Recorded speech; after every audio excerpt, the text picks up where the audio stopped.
এবং বোনাস দিয়ে দিবেন।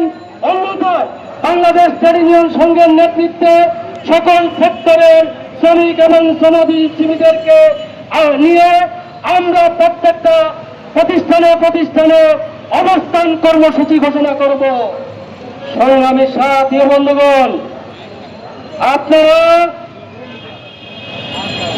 জানেন এই রাষ্ট্র ব্যবস্থা এমন একটি রাষ্ট্র ব্যবস্থা, যেই রাষ্ট্র ব্যবস্থায় বৈষম্যমূলক রাষ্ট্র ব্যবস্থার কারণে আজকে শ্রমিক শ্রেণী এবং শ্রমজীবী মানুষ আজকে দিশেহারা।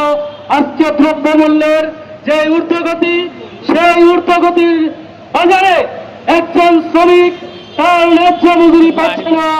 আমরা বাংলাদেশ ট্রেড ইউনিয়ন সংঘের অতীতে বলেছি, আজকের এই সমাবেশ থেকে বলতে চাই, ন্যূনতম মজুরি 30,000 টাকা ঘোষণা আছে। তার যে ন্যায়সঙ্গত অধিকার, সেই অধিকার বাস্তবায়ন করার প্রেক্ষিতে সিলেটের প্রশাসন এবং শ্রম মন্ত্রণালয়ের অধীনে যে সংশ্লিষ্ট যে দপ্তরগুলো আছে তাদের প্রতি আহ্বান জানাবো, আপনারা আপনাদের দায়িত্ব ঠিকমতো যথাযথভাবে পালন করুন।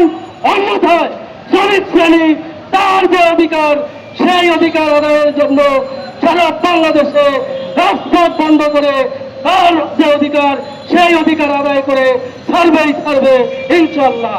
সংগ্রামী সাথী বন্ধুগণ, আমি আমার বক্তব্য শেষ করার আগে আমার এই সিলেট সহ সারা বাংলাদেশের মালিক এবং মালিক শ্রেণীদের উদাত্ত আহ্বান জানাবো, আগামী 25 তারিখের ভিতরে, যে 25 রমজানের ভিতরে ঈদ বোনাস এবং বকেয়া বেতন পরিশোধ করে তারপরেই আপনারা শ্রমিকদেরকে ঈদের ছুটি প্রদান করবেন। অন্যথায় আমরা দুর্বার আন্দোলন করে তুলব।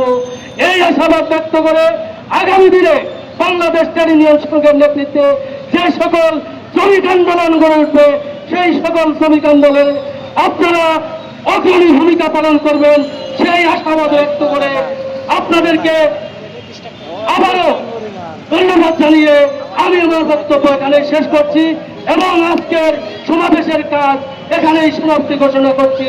সংগ্রাম দীর্ঘজীবী হোক, জয় হোক মেহনতি মানুষের, দুনিয়ার মজদুর এক হোক। ধন্যবাদ সবাইকে।